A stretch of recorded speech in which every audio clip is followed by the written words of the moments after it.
여러분 안녕하십니까? 국내 첫 코로나 백신 접종이 이제 엿새 앞으로 다가왔습니다. 1차 접종 대상자들한테 접종 의사를 물었는데 동의율이 90%가 넘었습니다. 일부에서 우려했던 것과 달리 현장에서 큰 거부 사태는 없었던 셈이죠. 이에 따라 국내 백신 접종은 순조롭게 시작될 것으로 보입니다. 조희영 기자가 보도합니다. 코로나19 백신의 국내 1차 접종 대상자가 모두 34만 4천여 명으로 확정됐습니다. 전국 요양병원과 요양시설, 코로나19 치료병원의 환자, 그리고 의료진과 요양보호사 등 근무자들입니다. 1호 접종자가 누구인지 구체적인 순서까지 결정되진 않았습니다. 당사자들에게 직접 물어본 결과 93.8%가 백신을 맞겠다고 동의했습니다. 아스트라제네카 백신이 배정된 요양시설 동의율은 93.6%, 화이자 백신을 맞게 될 코로나19 치료병원 동의율은 94.6%였습니다. 당초 정부가 만 65세 이상에 대해선 아스트라제네카 백신 접종을 보류하면서 안전성에 대해 논란도 있었지만 대상자들의 거부감은 없었던 것으로 보입니다. 접종을 거부한 이유까지 조사하진 않았으며 이들은 제일 뒷순서로 밀려나게 됩니다. 접종 거부 시 후순위로 연기되는 부분은 전 국민의 접종이 끝나는 11월 이후 접종을 받으시게 되는 것으로 생각하시면 될 것 같습니다. 백신 접종을 거부한 요양시설 종사자의 경우 근무를 제한하지 않는 대신 매주 코로나19 검사를 실시하기로 했습니다. 1차 접종 이후 다음 순서는 역시 고위험군인 종합병원 종사자와 역학조사관, 119 구급대원으로 조만간 백신 접종을 받을지 동의를 받고 명단을 확정할 예정입니다. 65세 이상과 일반 성인 등 이후 백신 접종 계획은 다음 달부터 순차적으로 결정됩니다. 보건당국은 화이자 백신의 국내 도입 시기는 아직 확정되지 않았다며 백신이 들어오면 바로 접종이 가능하도록 준비하고 있다고 밝혔습니다. MBC 뉴스 조희영입니다. 새 확진자 수는 나흘 만에 400명대로 내려왔습니다. 일단 하루 만에 100명 넘게 줄어든 건 다행이죠. 하지만 현재 진행 중인 집단 감염이 전국에서 20곳이 넘습니다. 거리 두기 단계를 낮춘 영향이 나타나는 다음 주가 중요한 고비가 될 것 같습니다. 곽동건 기자가 보도합니다. 서울 양천구의 한 유치원 문이 굳게 닫혔습니다. 3일 전 학부모 1명이 코로나19 확진을 받은 뒤 유치원생과 교사 등 15명이 추가로 코로나19에 걸렸고 이어 확진된 한 원생의 동생이 다니는 근처 어린이집으로 감염이 번지면서 사흘 만에 모두 18명이 확진됐습니다. 하루 새 서울 순천향대병원 확진자는 12명 더 늘어 200명을 넘어섰습니다. 집단 감염이 발생한 전국 공장에서도 추가 확진자가 또 나왔습니다. 경기 남양주시 플라스틱 제조 공장에서 19명이 더 확진됐고 충남 아산의 귀뚜라미 보일러 공장에서도 5명이 더 확진돼 총 165명으로 늘어났습니다. 최근 사업장을 통한 집단 감염이 여러 번 발생하고 있습니다. 방역당국은 고용노동부와 협력하여 빠른 검사와 대응으로 추가 확산을 방지토록 하겠습니다. 그제 600명을 넘겼던 신규 확진자 수는 이틀 연속 줄어 400명대까지 떨어졌지만 방역당국은 안심하긴 이르다고 보고 있습니다. 교육시설과 병원, 공장까지 현재 진행 중인 주요 집단 감염만 전국 20곳이 넘기 때문입니다. 앞으로 지난 설 연휴의 대규모 인구 이동, 또 닷새 전부터 사회적 거리 두기를 완화한 데 따른 영향도 점차 나타날 것으로 보입니다. 방역당국은 주말을 지나 다음 주 초까지 상황을 더 지켜본 뒤 사회적 거리 두기 단계 조정 등 방역 수위를 결정할 예정입니다. MBC 뉴스 곽동건입니다. 어제 오늘 동해에는 강한 바람이 불면서 풍랑주의보가 내려져 있는데요. 어젯밤 어선 2척이 잇따라 침몰했습니다. 부산 앞바다에선 선원 4명이 구조됐지만 경주 해상에서 실종된 선원 6명은 아직까지 찾지 못하고 있습니다. 임재국 기자가 보도합니다. 풍랑주의보가 내려진 동해남부 해상입니다. 어선 한 척이 뒤집어진 채 떠 있습니다. 시속 50km의 강풍이 불고 3m의 높은 파도가 일고 있는 가운데 해경이 구조에 나섭니다. 대원 2명이 거친 파도를 헤치고 뒤집어진 배 위로 올라갑니다.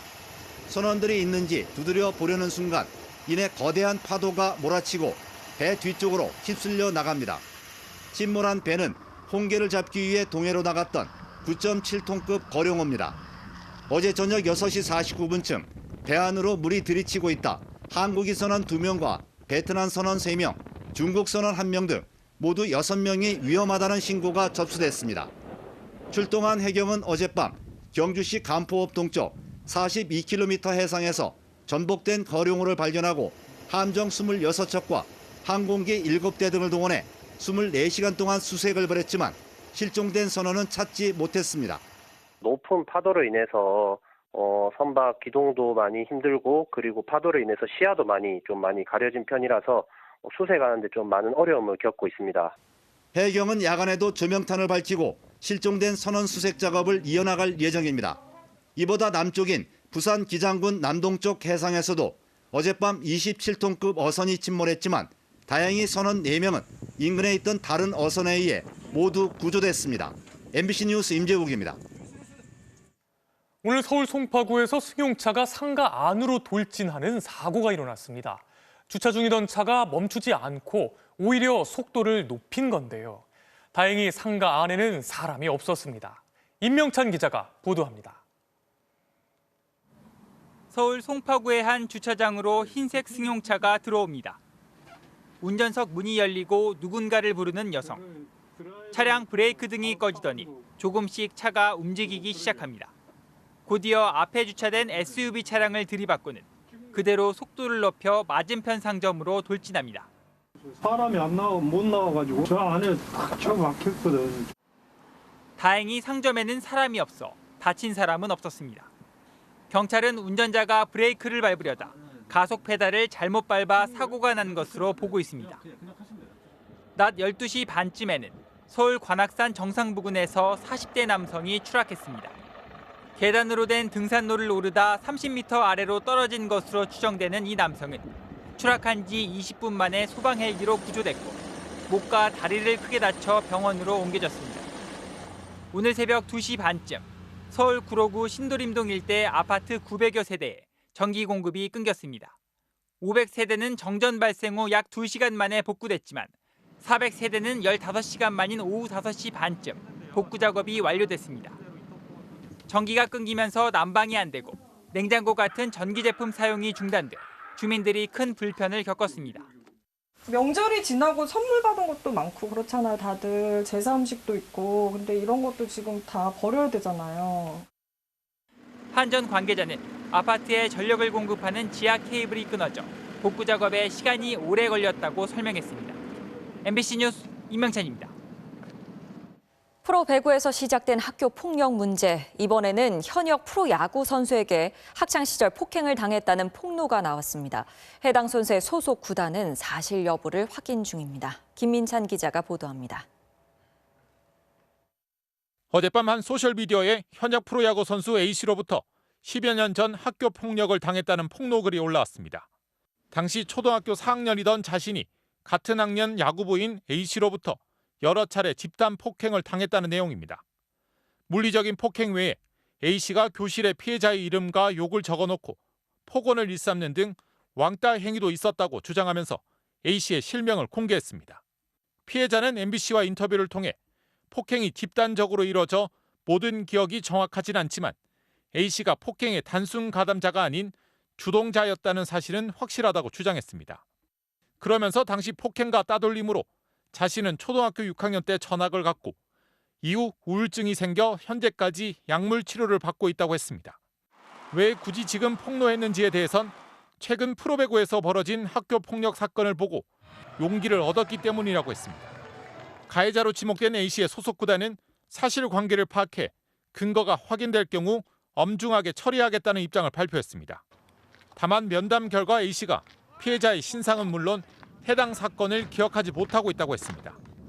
당시 초등학교 담임 교사와 주변 친구들 역시 A씨의 집단 폭행에 대해 기억나지 않거나 그런 사실이 없다고 부인하고 있는 것으로 알려졌습니다. 구단 자체적으로 조사하고 있는데 그 피해자라고 올리신 분의 기억이랑 선수의 좀 기억이 달라요.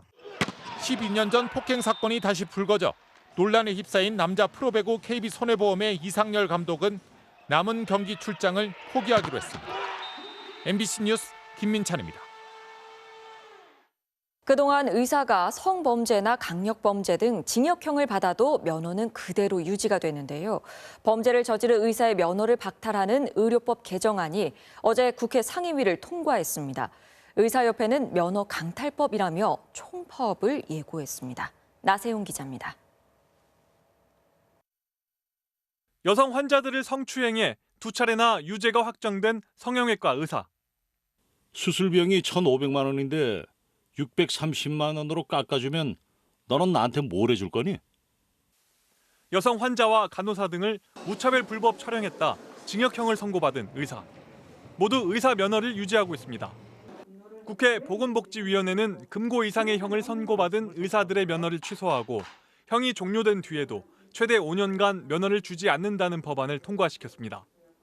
살인이나 성폭행 등 강력범죄를 저지른 의사도 형기만 마치면 환자를 진료할 수 있었는데 그렇게 못하게 하겠다는 겁니다. 그러자 대한의사협회가 직업의 자유를 침해하는 면허 강탈법이라며 국회 법사위를 통과하면 총파업을 불사하겠다고 밝혔습니다. 위헌적인 법률이고 그리고 과잉법입니다. 13만 의사 회원들은 절대로 수용할 수가 없습니다. 최 회장은 심지어 일주일 앞으로 다가온 코로나 백신 접종에 참여하는 것을 중단하는 방안까지 검토하겠다고 SNS에 적었습니다. 최 회장은 과거 의사협회장 당선 전에도 유사한 법안을 막말까지 해가며 반대한 바 있습니다. 어떤 놈들이가 국회의원이라고 지금 이따위 법을 내놓고 있어! 지금 의사 면허가 어디 개 걸레짝 쓰레기로 지금 보여 지금? 우리 모두 면허에 걸고 피 흘릴 각오하고! 하지만 변호사와 세무사, 회계사 등 대부분의 전문 직종에 대해선 이미 오래전부터 같은 규제가 적용돼 왔고 국회의원 역시 금고 이상의 형이 확정되면 즉시 의원직을 상실합니다. 즉각 환자단체들과 여당에서 생명을 볼모로 밥그릇 챙기기에 나선 최악의 집단 이기주의란 비판이 나왔습니다. MBC 뉴스 나세웅입니다.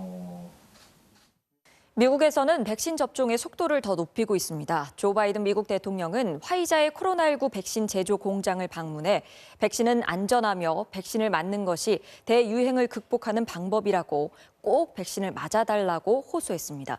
워싱턴에서 여홍유 특파원이 보도합니다. 올해 111살인 마리아 올렌바커 할머니의 팔에 백신 주사 바늘이 들어가자 박수가 터져 나옵니다. Did it hurt? No.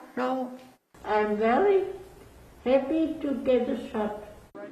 지금까지 미국에선 백신 접종이 5,900만회 넘게 이뤄졌고 백신을 한 차례 이상 맞은 사람은 약 4,200만 명입니다. 이런 속도라면 취임 100일 안에 1억 명에게 백신을 맞히겠다는 바이든 행정부의 목표는 무난히 달성할 전망입니다. 하지만 바이든 대통령은 더욱 고삐를 쥐고 있습니다.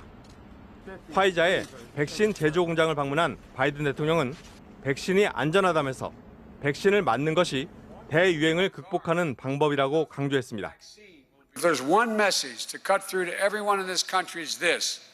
The vaccines are safe. 미 질병통제예방센터가 화이자와 모더나 백신을 맞은 사람들을 대상으로 분석해 봤더니 대상자 160만 명의 0.4%인 약 7천 명이 부작용을 경험했습니다.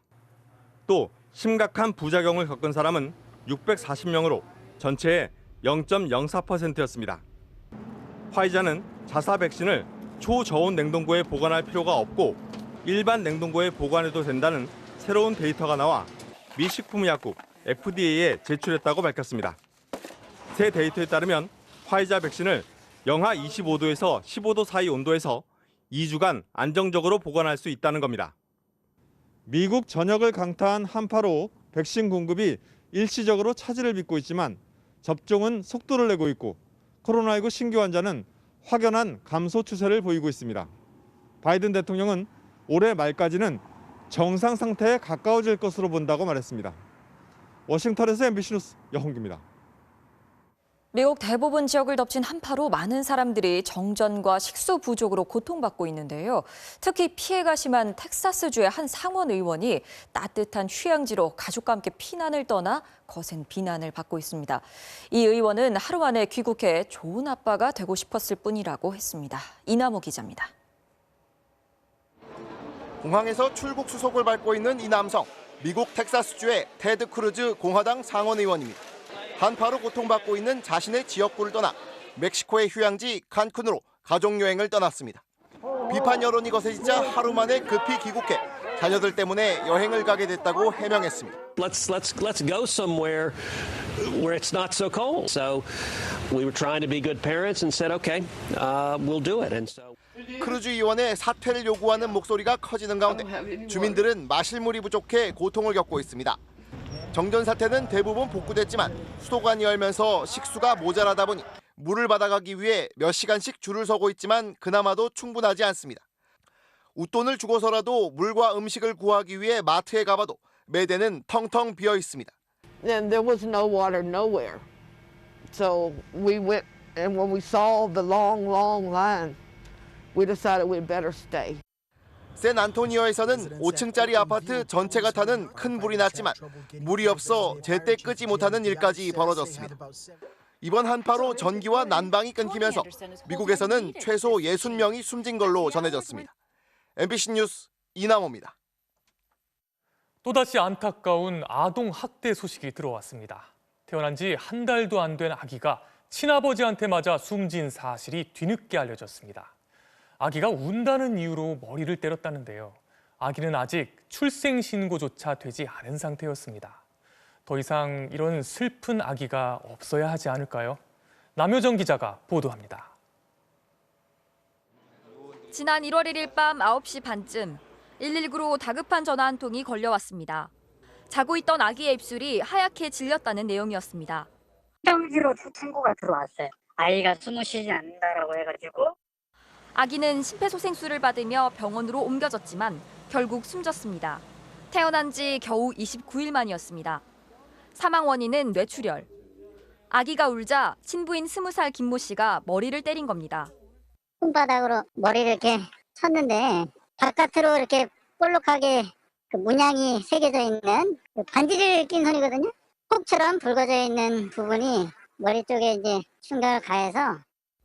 처음에는 잘못이 없다던 아버지 김 씨는 휴대전화로 아동학대 처벌 수위를 검색했던 기록을 경찰이 찾아내자 결국 범행을 자백했습니다. 수습도 하고 증거자료 디지털 포렌식이 나온 것도 그대로 좀 추궁도 하고 하다 보니까 이제 본인이 이제 그렇게 때린 거 인정하면서. 김 씨는 어디까지나 홧김에 저지른 우발적인 범행이었다고 주장했습니다. 친모가 버리고 간 아이를 혼자서 키우려 노력했다고도 말했습니다. 실제 김 씨는 아기를 입양 보내라는 부모의 권유를 뿌리치고 미혼부 단체의 지원을 받아 아기를 직접 양육하고 있었습니다. 경찰은 김 씨에게 아들을 살해할 의도는 없었던 것으로 파악했고 최근 검찰은 김 씨를 아동학대 치사 혐의로 구속 기소했습니다. 태어난 지 한 달도 안 된 이 아기는 출생 신고조차 되지 않아 죽어서야 그 존재를 세상이 알게 됐습니다. MBC 뉴스 남효정입니다.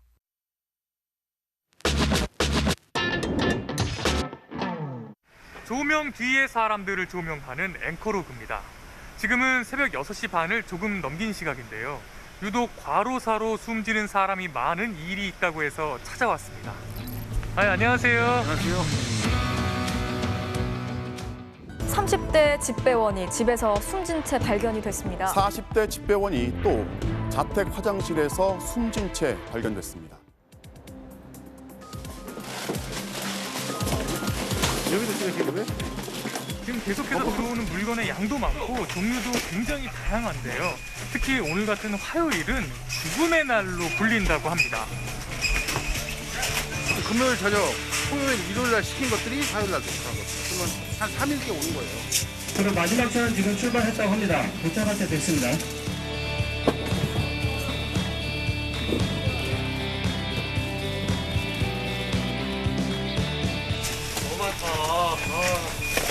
오늘 많긴 저번에. 아까 보니까 15,000 몇 개였는데? 한 1초도 쉴 틈이 없는 것 같아요. 계속 와요. 계속 같은 동작을 반복하다 보면 아픈 부분도 있을 것 같은데. 허리, 목 이런 데 고질적으로 아픈 분들이 많긴 많아요. 지금은 뭐 하시는 거예요? 매직으로 잘 보이게 써놓은 거예요. 착각하고 잘못 배달하지 않게 전산 작업을 해야 돼요. 다 찍어야 돼요. 고객한테 문자 반복까지 다 하죠. 빨리빨리 해야 되는 이유가 있어요? 그럼 이 시간에 끝내려면 서두르지 않으면 못 끝나요. 이렇게 하고 있으면 뭐 딴 생각 들 틈이 없겠어요. 생각이 없어요. 본내가 사라져요.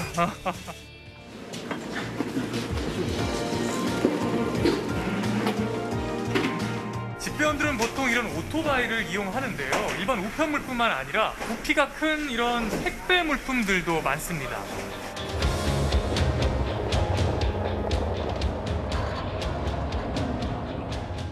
지금 이게 좀 부피도 좀 있어 보이는데 이런 것들도 배달을 하시나요? 네, 원래 저희가 다 이제 코로나 이후에 늘어난 게 확실히 늘었죠. 외출 이런 거 삼가하신 분도 많기 때문에 택배량이 많이 늘었어요. 좀 무거운 것도 코로나 시대에는 더 늘어났겠네요. 호주용도 당연히 늘었죠. 여기 택배가 왔는데 포스트가 같이 가지고 상가 같은 경우는 하루에 2번 온다고 생각하고 옮겨야 돼요. 사업하는 데가 많아요. 영세 사업장 같은 경우에는 폐업을 많이 하니까. 그리고 예전엔 별로 없었던 거 등기들 있잖아요. 뭐 내용증명이나 법원 우편물 이런 게 많이 늘었어요. 소송이나 뭐 금전 관계 이런 거에 대해서 오는 게 많거든요. 전달하실 때도 좀 마음이 안 좋으시겠어요. 그렇죠. 미안한 것도 있죠. 좀 보면서도 제가 좀 그런 게 있죠. 안타까운 감정으로.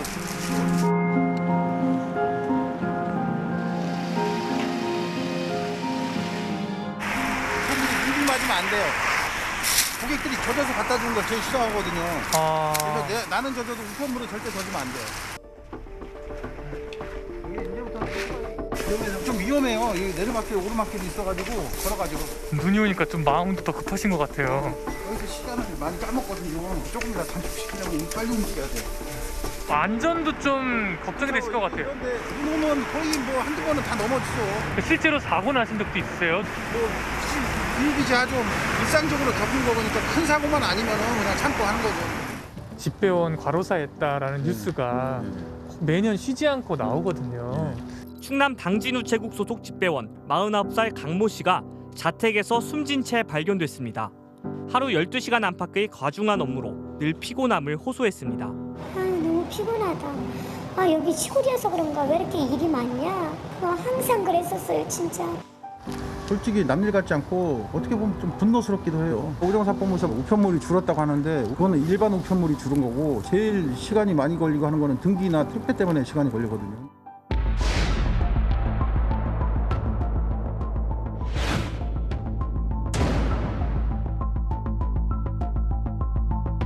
이거 보시면 아시겠지만 저도 뇌출혈 수술을 했었어요. 이게 그냥 제가 개인적인 질병인 줄 알았는데 저희 집배원들 가지고 있는 뭐 고질적인 병 중에 하나더라고요.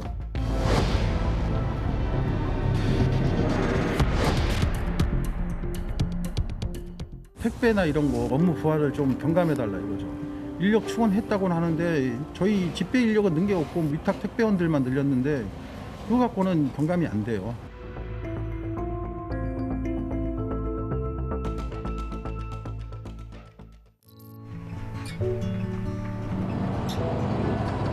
오셔가지고 뭐 따뜻한 커피라도 한 잔 건네주시는 분들 이런 분들 만나시면 정말 사명감이 들고 일하기 잘했다는 뭐 그런 생각이 들죠. 그걸 기다리신 분들이 많은 걸 알고 저 갖다 주면 고맙다고 하시는 분들이 있기 때문에 나 자신과 약속이 고객과 약속이니까. 앵커로그입니다. 청와대 국민청원에 한 남편이 글을 올렸는데요. 아내가 대학병원에서 암 진단을 받고 독한 항암 치료를 받으며 몸무게가 37kg까지 빠졌고 혹시나 하는 마음에 병원을 옮겼는데 암이 아니라는 진단이 나왔다는 내용입니다. 해당 병원은 여전히 오진이 아니라는 입장인데요. 안타깝게도 아내는 36살의 짧은 삶을 마감했습니다. 정상빈 기자가 취재했습니다. 앙상한 뼈만 남은 다리.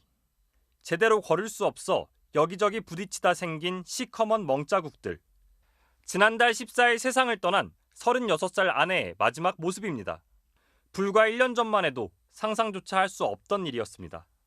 지난해 2월 첫 아이를 출산한 아내는 설사가 끊이지 않고 몸이 자꾸 부어 한 대학병원에 입원했습니다. 담당 교수는 혈액암 초기라고 했습니다. 아직 젊고 초기니 항암 치료하면은 뭐 완치될 수 있다 뭐 이런 얘기를 들어서 크게 걱정을 좀 안 했던 건 있었어요. 하지만 좋아지고 있다는 말과 달리 아내의 상태는 갈수록 나빠졌습니다. 계속 설사하고 이제 계속 살은 빠지고 근육이 없어지니까 제대로 이제 앉았다 일어났다 하지를 못한 거죠. 별 차도가 없자 교수는 한 번에 600만 원이 드는 신약을 써보자고 했습니다. 4번을 맞았지만 역시 효과는 없었습니다. 이렇게 6개월이 지나자 아내는 휠체어 없인 움직일 수도 없게 됐고 몸무게는 37kg이 됐습니다. 혹시나 하는 마음에 병원을 옮겼습니다. 그런데 어이없게도 혈액암이 아닌 EB 바이러스 감염증 및 거대세포 바이러스라는 다른 진단이 나왔습니다. 항암이 아닌 다른 방식으로 풀었어야 되는데 너무 독한 걸 넣는데 이 바이러스는 안 죽고 몸에 있는 면역력이 깨졌다. 지금으로서는 조금 치료하기가 힘들 것 같다. 그때 이제 처음 가능성이 없다라는 걸 알았죠. 답답한 마음에 예전 병원을 찾았지만 담당 교수는 여전히 혈액암이 맞다며 오진이 아니라고 했습니다. 저희 내부 결론은 아니다. 우리가 맞다라고 나왔어요. 사실은 그럼 저는 이제 해드릴 수 있는 게 없어요. 혈액암이 아니라는 병원조차 의료진마다 판단이 다를 수 있다며 오진이라고 할 수 없다는 입장을 밝혔습니다. 지난 1년 눈덩이처럼 불어난 병원비와 아이 돌봄 비용에 남편은 결국 집도 옮겼습니다.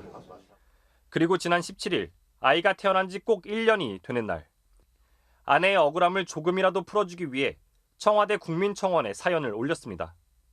앞으로 어떻게 해야 될지 솔직히 모르겠어요. 지금 직장 다니고 아이 키우는 거에만 정신이 빠지다 보니까 잘못했으면 인정을 좀 해주셨으면 좋겠는데 정말 계속 아니다라고만 하니까 정말 답답하네요. MBC 뉴스 정상빈입니다. 중국에서는 디지털 위안화 도입에 속도를 내고 있습니다. 디지털 위안화는 종이 대신 스마트폰에 입력하는 돈인데요. 실제 사용해보니 스마트폰에 입력해둔 신용카드로 결제하는 것과 비슷했지만 전혀 다른 개념의 화폐입니다. 위안화의 국제화를 추진할 기반이 될 수도 있습니다. 베이징에서 김희용 특파원입니다. 지난 춘절 연휴 기간 장쑤성 수저우의 반찬 가게, 줄이 길게 늘어서 있습니다. 오리고기, 쇠고기 절인 반찬을 팔면서 100년이 넘게 유지해온 집입니다.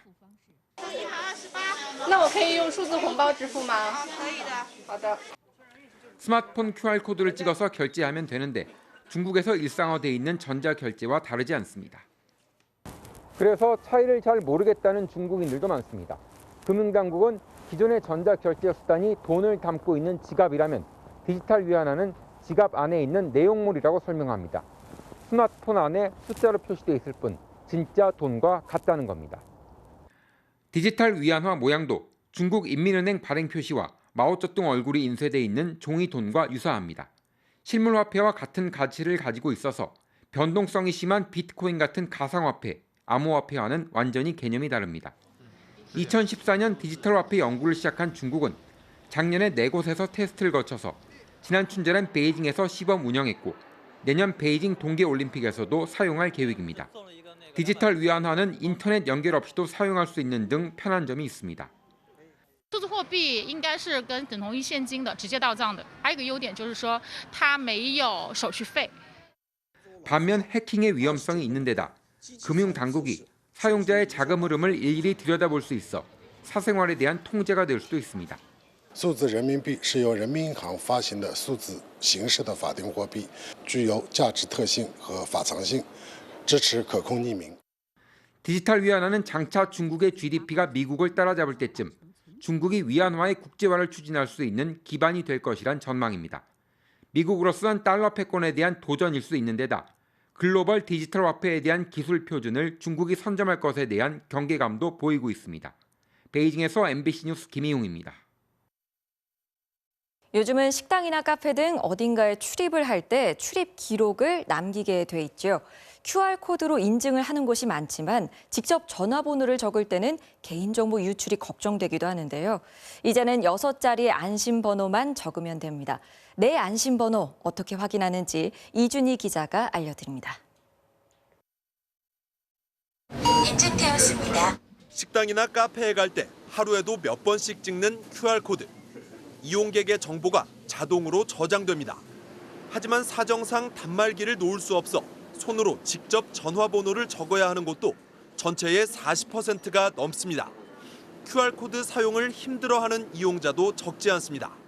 적는 게 익숙하니까 낫지. 요즘 젊은 사람들에겐 편리할지 모르지만 나이 많은 사람에겐 불편해요. 문제는 개인정보 유출. 출입 명부에 적힌 번호로 연락해 만나자고 요구하는 일이 벌어지는가 하면 명부 자체가 온라인에서 거래되는 일까지 있었습니다. 범죄에 노출되는 것이 번호를 이제 가져가서 이렇게 연락하고 막 이런 사건들이 있었잖아요. 그래서 그런 게 좀 걱정이 됐어요. 정부가 대책을 내놨습니다. 전화번호 대신 쓸 수 있는 개인 안심번호를 도입했습니다. QR코드를 실행시키면 지금까지는 나오지 않았던 숫자 4개와 한글 2개가 나옵니다. 이걸 전화번호 대신 적으면 됩니다. QR코드는 계속 바뀌지만 안심번호는 바뀌지 않아 한 번만 외워두면 됩니다. 안심번호로는 전화를 걸 수도 없고 문자를 보낼 수도 없어서 개인정보 유출 우려가 줄어듭니다. 내 번호가 아니고 안심번호다 보니까는 한 번 더 완충되는 작용이 있기 때문에 조금 안전한 느낌이 듭니다. 전화번호와 마찬가지로 안심번호도 허위로 적으면 10만 원 이하의 과태료를 물 수 있습니다. MBC 뉴스 이준입니다. 이어서 오늘 이 뉴스 전해드리겠습니다. 지난 2016년 저소득층 아이가 생리대 살 돈이 없어서 그 기간에는 학교에 가지 못하거나 신발 깔창으로 대신한다는 안타까운 사연이 알려졌었는데요. 그로부터 5년이 지난 지금 중고거래 마켓에서 생리대 무료 나눔이 이어지고 있습니다. 사연 함께 들어보시죠. 진짜 없으니까 신문지라도 사용해보자 해서 신문지를 써본 거죠. 일명 깔창 생리대 사건 이후 5년. 한 포털 사이트에 생리대 살 돈이 없다며 생리대 대용품을 문의하는 글이 올라왔습니다. 중고 거래 마켓에는 형편이 넉넉하지 못한 여성들에게 생리대 무료 나눔을 하는 사람들이 늘고 있는데요. 생리대 살 돈이 없다는 친구의 사연을 접한 뒤 나눔을 시작한 10대 소녀부터 SNS로 만난 한 명이 막 생리대가 없다는 얘기를 듣고서는 돈은 그렇게 많고 그렇지는 않지만 저라도 도와줘야 될 것 같아가지고 딸을 출산한 뒤 나눔에 나선 여성도 있습니다. 생리대를 거의 근 1년 만에 다시 사게 됐는데 이것마저도 되게 비싸서 혹시 좀 하기 힘든 친구들이 있지 않을까. 딸을 낳고 나니까 길에 다니는 이제 애들이 보이더라고요. 누구나 부담 없이 구입해 쓰고 있을 거라고 여겨졌던 생리대. 하지만 무료 생리대를 찾는 사람은 생각보다 많았습니다. 많이 좋아해요. 딸 셋 키우신다고 하시는 분들, 가족한테 지원을 받을 수 없어서 뭐 이런 거 하게 됐다고 하시는 분들, 외국인 분들도 연락 오시고, 몽골 분? 따뜻한 나눔의 마음은 사회 저변 곳곳으로 스며들고 있습니다. 이 글 보고 감동받아서 자기도 나눔을 시작했다거나. 하지만 개인이 감당하기엔 한계가 있기 마련. 저소득층 청소년들에게만 매달 11,500원의 바우처를 지급하는 정부의 한정적인 지원 정책이 보완돼야 한다는 목소리가 높습니다. 2019년 대상 청소년 약 13만 명 중 3만여 명에게는 실제 지원이 이뤄지지 못했고 대상자 외에도 생리대를 살 형편이 못 되는 여성들이 여전히 많다는 겁니다. 취약계층이 아닌 이상은 지원조차 받지 못하는 애매한 그런 사각지대에 있는 친구들이 많은데 쉽게 더 나눔을 받았으면 좋겠고요. 홍보도 잘 되어 있었으면 좋겠어요. 다급한 상황이 아닌데도 거저 주는 거니까라며 신청하는 경우도 종종 있는데 꼭 필요한 여성들에게 갈 수 있도록 배려해달라고 전했습니다. 거짓말 하시는 분이 있어요. 가끔 학생증 인증해주세요 이러면 뭐 연락 끊으시는 분들? 조금만 양보해주세요. 진짜 학생인 분들한테. 오늘 이 뉴스였습니다.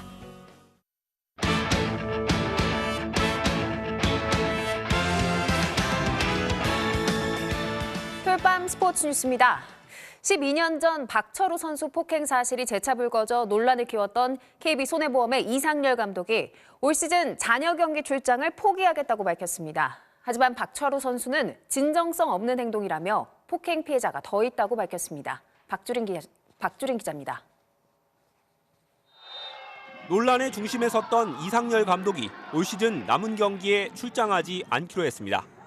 이 감독은 구단을 통해 박철우 선수에게 상처를 준 데 대해 반성하고 있고 박철우 선수와 구단, 팬들에게 진심으로 사죄의 말씀을 드린다고 이유를 밝혔습니다. 이 감독은 내일 OK금융그룹과의 경기부터 최소 6경기에 나서지 않게 됩니다. 하지만 자진 사퇴도 구단의 경질도 아닌 출장 포기라는 어정쩡한 결정이 나오자 폭행 피해자인 박철우는 사과의 진정성을 느끼기 어렵다는 뜻을 밝혔습니다. 박철우는 지금 와서 이런 조치가 무슨 의미가 있겠냐며 12년 전이나 지금이나 달라진 게 보이지 않는다고 말했습니다. 또 나에게 사과할 게 아니라 여지껏 폭행을 당해 꿈을 접은 모든 선수들에게 사죄해야 할 것이라며 현역 선수 가운데 추가 폭행 피해자가 더 있다고도 했습니다. 이에 따라 이 감독이 당분간 코트에서 떠나 있더라도 논란은 쉽게 가라앉지 않을 전망입니다. 한편 중학생 시절 학교폭력 가해자로 지목된 삼성화재 박상하에 대해 구단 측은 본인과 학교에 확인한 결과 아직까지는 가해 사실이 드러나지 않았다고 밝혔습니다.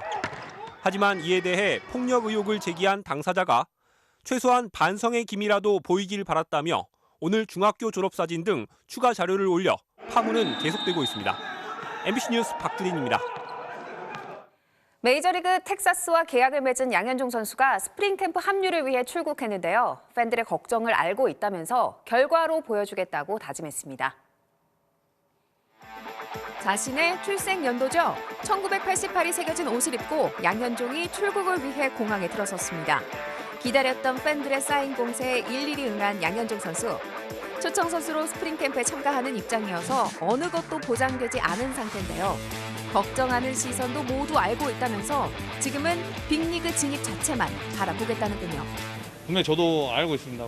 기대나 응원보다는 걱정에 대한 그런 얘기가 많이 나오는데 좋은 선택이었다는 걸 팬분들이 보여드리기 위해서. 텍사스 구단의 스프링 캠프는 이미 진행 중입니다. 기존 선발 투수 깁슨과 라이스 이외에 콜트네비치와 더닝 등을 영입하고도 상대적으로 선발진이 약하다는 평가를 받는데요. 이 점 때문에 경쟁하기에 한결 낫다는 시각도 있지만 양현종 스스로 냉정하게 현실을 인정했습니다. 선발 경쟁이 아니라 저 같은 경우는 정말 메이저에 올라갈 수 있도록 경쟁을 해야 되기 때문에 거기에 좀 초점을 맞추고 있고.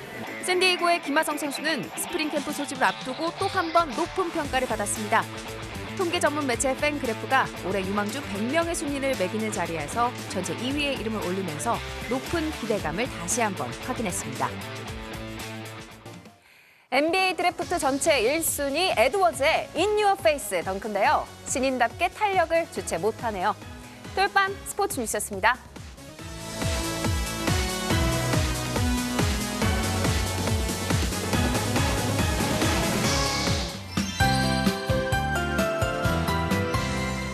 오늘 대구 등 동쪽 지방을 중심으로는 올 최고 기온을 기록할 정도로 날씨가 순식간에 따뜻해졌습니다. 일단 내일도 따뜻한 남서풍이 지속적으로 불어들면서 고온 현상이 계속되겠는데요. 보시다시피 대부분 지방의 낮 기온이 일제히 15도 이상 오르겠습니다.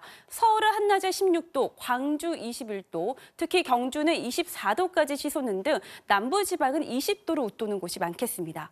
아쉽지만 미세먼지가 완전히 사라지기는 어렵겠습니다. 서울 등 중서부를 중심으로는 공기가 탁하겠는데요. 주로 아침과 밤 시간대 농도가 짙어지겠습니다. 또 건조 경보와 강풍주의보가 이어지고 있는 영동 지방, 내일까지도 산불 위험성이 큽니다. 화재 예방에 각별히 주의를 하셔야겠습니다. 이어서 지역별 내일 날씨입니다. 내일도 전국의 하늘 대체로 맑은 가운데 남부 지방의 미세먼지 농도는 보통 수준을 유지하겠습니다. 아침 최저 기온은 서울 5도, 부산 10도까지 오르겠고요. 낮 기온은 서울 16도, 광주 21도, 대구 22도가 예상이 됩니다. 다음 주 화요일과 수요일에는 아침 기온이 반짝 영하권으로 떨어지겠고요. 주 후반에는 남부 지방에 비 소식이 있습니다. 날씨였습니다. 요즘 이 말을 새겨볼 때가 많은 것 같습니다. 꽃으로도 아이를 때리지 말라. 스페인 교육자 프란시스코 페레가 한 말인데요. 학대, 학폭, 어떤 폭력도 변명이 될 수 없겠죠. 토요일 밤 뉴스데스크 마칩니다. 내일 뵙겠습니다.